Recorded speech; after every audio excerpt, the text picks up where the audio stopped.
नमस्कार, मैं श्यामगिरी। आप देख रहे हैं टीएफडी इंडिया लाइव। टीएफडी इंडिया लाइव में आप सभी दर्शकों का स्वागत है। बिहार के अंदर मुख्यमंत्री सम्राट चौधरी बहुत बुरी तरह से फंस गए हैं और सम्राट चौधरी उस चक्रव्यूह से निकल नहीं पा रहे हैं। आरोप जो है गंभीर है और समस्या उनकी ज्ञानता पर उठकर खड़ी हो गई है। जेडीयू के अंदर यानी कि नीतीश कुमार की पार्टी के अंदर सम्राट चौधरी को लेकर के भावनाएं सही नहीं है, अलग अलग भावनाएं हैं। उन्हें पसंद कोई नहीं करता सीएम की कुर्सी पर, और सम्राट चौधरी की वजह से नीतीश कुमार का जो बना वोट बैंक है वह वोट बैंक ध्वस्त हो रहा है, क्योंकि अपराध बढ़ रहा है।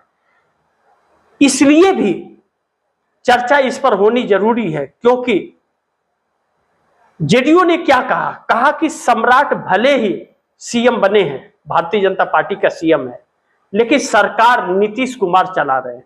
तो नीतीश कुमार अगर सरकार चला रहे हैं तो इसका मतलब क्या? इन अपराधों को प्रोत्साहन नीतीश कुमार दे रहे हैं। यह सवाल नीतीश को लेकर के उठ खड़ा हुआ है।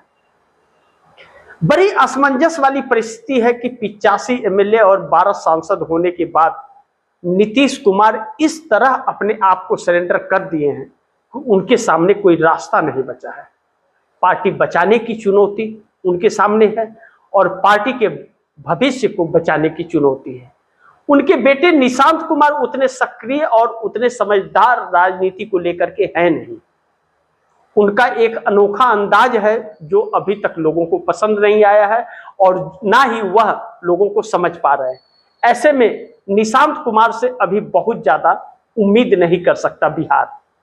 लेकिन अब कहीं न कहीं एनडीए गठबंधन पर हजारों सवाल उठ खड़े हुए हैं और जिस तरह से खुलेआम अपराध बढ़ रहे हैं और सब फर्जी एनकाउंटर हो रहे हैं, इससे सम्राट चौधरी की सरकार कटघरे में आके खड़ी हो गई है। अब एनडीए के साथ साथ बिहार के लोग भी अब सरकार के खिलाफ हो गए हैं। ऐसे में जो भारतीय जनता पार्टी के वोट बैंक थे वह भी खसक रहे हैं और एनडीए में साथ होने की वजह से बाकी सहयोगी दलों को संकट की उपस्थिति हो रही है। अब उस संकट का सामना वोट बैंक से जब करना हो तो नहीं कर पाएंगे, क्योंकि वह वोट बैंक खसक रहा है। लेकिन नीतीश कुमार फिर भी कुछ कर नहीं पा रहे हैं। लेकिन अब ऐसा फंस गई है भारतीय जनता पार्टी की, कहीं ऐसा ना हो कि एक दांव खेला जाए केंद्र से या फरमान आए मोदी शाह का कि सम्राट चौधरी को हटा करके किसी और को सीएम बनाया जा रहा है। कोई और सीएम बन गया मोदी शाह की मर्जी से तो नीतीश कुमार की पार्टी का भविष्य खत्म हो जाएगा। इस बात से इनकार नहीं कर सकते। बाकी नीतीश कुमार क्या करेंगे यह तो आने वाला वक्त बताएगा। लेकिन बंगाल में ममता बनर्जी की चुनौती भारतीय जनता पार्टी को भारी पड़ने लगी है। बंगाल कोलकाता हाईकोर्ट से जो आदेश आया वह आदेश बागियों को बहुत परेशान करने वाला है। ममता बनर्जी ने कमान संभाल रखा है और सड़कों पर उतर रही है। कांग्रेस भी उनके साथ सड़कों पर उतरने का पूरी तैयारी कर ली है और कांग्रेस के सड़क पर उतरते ही भारतीय जनता पार्टी के होश उड़ रहे हैं, क्योंकि इसके पास कोई जवाब ही नहीं है उसका, क्योंकि वह मुद्दे हर घर के हैं।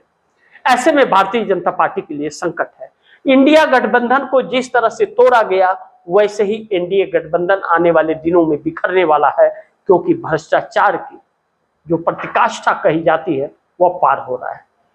ऐसे में तेजस्वी यादव जो इंडिया गठबंधन के हिस्सा है, आरजेडी, लालू प्रसाद यादव की पार्टी, लालू प्रसाद यादव तो राजनीति में सक्रिय रहे नहीं, लेकिन तेजस्वी यादव कुछ कर नहीं पा रहे हैं। हमेशा कंप्रोमाइज होते जा रहे हैं, क्योंकि लैंड फॉर जॉब मामले में वह बुरी तरह से फंसे हुए हैं। पूरा परिवार फंसा हुआ है। इसके लिए कहीं न कहीं कंप्रोमाइज होते जा रहे हैं और जितना कंप्रोमाइज हो रहे हैं उतने ही पार्टी के अस्तित्व गिरता जा रहा है, जो उनके लिए संकट है। इंडिया गठबंधन का भी साथ एकजुट होकर के नहीं दे पा रहे हैं, क्योंकि कंप्रोमाइज है।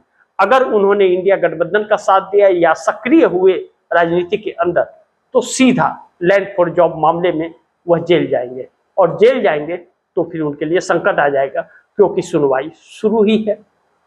अब ऐसे में कांग्रेस ने अकेले कमान संभाला है। पप्पू यादव और राजेश राम जो प्रदेश अध्यक्ष है कांग्रेस के, उन लोगों ने कमान संभाला है और बिहार के अंदर एक नई राजनीति जन्म ले रही है।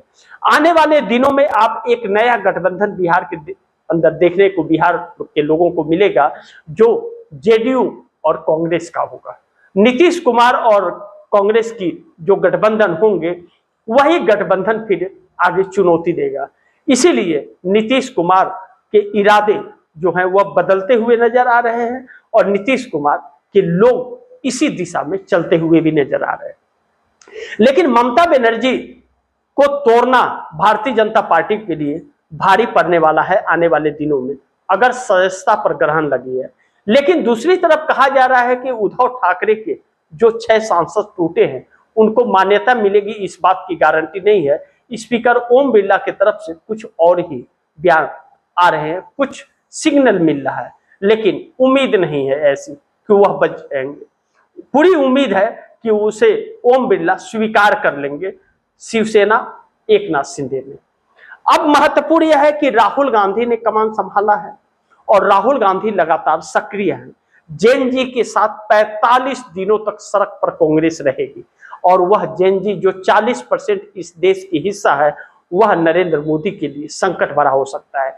यही जैन जी युवा छात्र को जैन जी कहते हैं, यही युवा छात्रों ने जिस तरह से मोदी को सत्ता मिलाया था, यही युवा कहीं ऐसा ना हो कि मोदी की सत्ता जाने का कारण बन जाए। दूसरी तरफ चंद्रबाबू नायडू भी असमंजस परिस्थिति में है।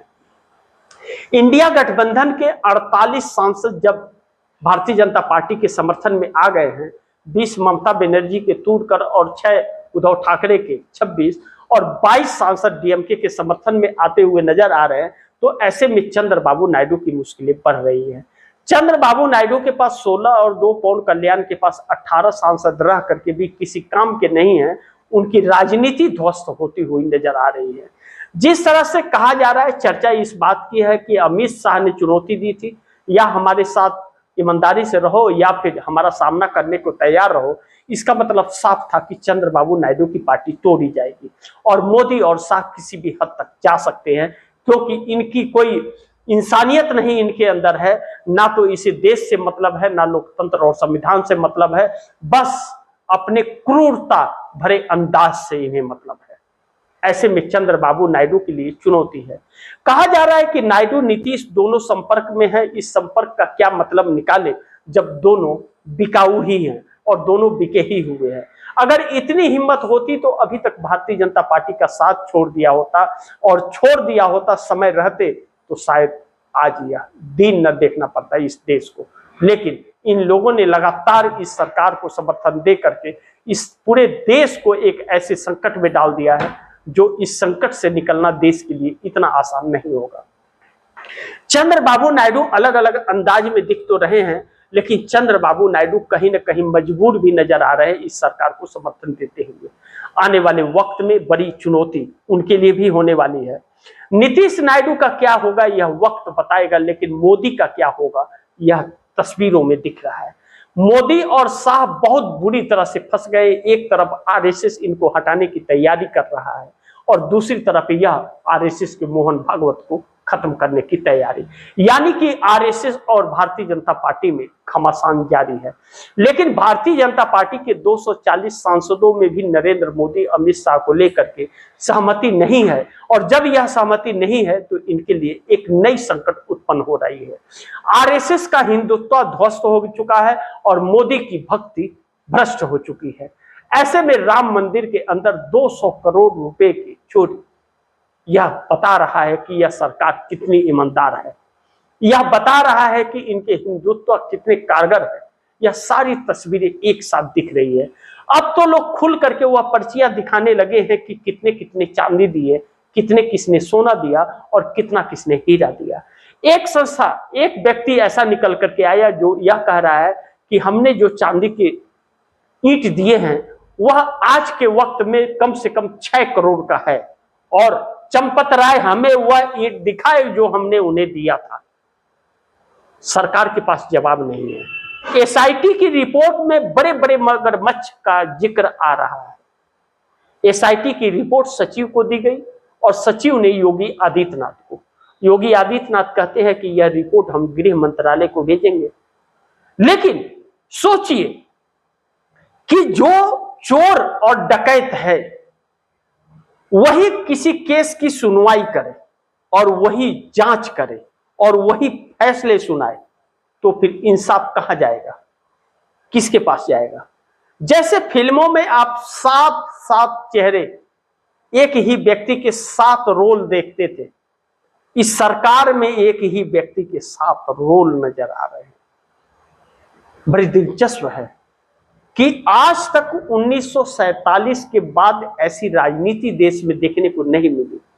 संविधान के मूल ढांचे को जिसे नहीं बदल सकता, 2/3 क्या पूरी 543 सीटें आ जाए तो भी संविधान के मूल ढांचे को नहीं बदल सकता, उस मूल ढांचे को मोदी की सरकार दीमक की तरह खुरेद रही है।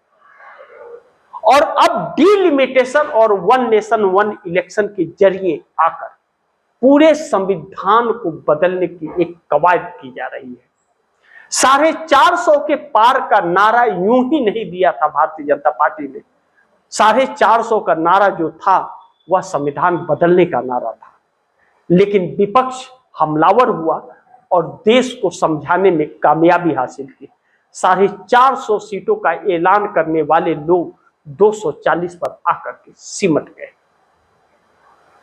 अब मोदी यह जानते हैं कि अब जिस तरह की परतें खुल रही हैं या घोटाले बाहर आ रहे हैं, इससे जनता के बीच जाएंगे तो 240 कहीं ऐसा न हो 140 पर सिमट जाए, फिर इनके लिए बहुत बड़ी मुश्किल खड़ी हो सकती है। जिस तरह से एक एक संस्थाओं को बेच दिया गया है, जिस दिन सत्ता गई उस दिन यह बचने वाले नहीं है। इसीलिए किसी भी कीमत पर क्रूरता करनी पड़े या धोखा देना पड़े, लूटना पड़े, सत्ता बरकरार रहनी चाहिए। बाकी आप दर्शकों की क्या राय है, क्या सुझाव है, कमेंट बॉक्स में जरूर दीजिएगा। इस खबर को ज्यादा से ज्यादा शेयर कीजिएगा, अपने दोस्तों को भी कहिएगा आगे शेयर करें। और आपने टीएफडी इंडिया लाइव को सब्सक्राइब नहीं किया, सब्सक्राइब कर लीजिए, अपने दोस्तों को भी कहिएगा सब्सक्राइब करें। मिलते हैं अगली खबर के साथ, तब तक के लिए नमस्कार।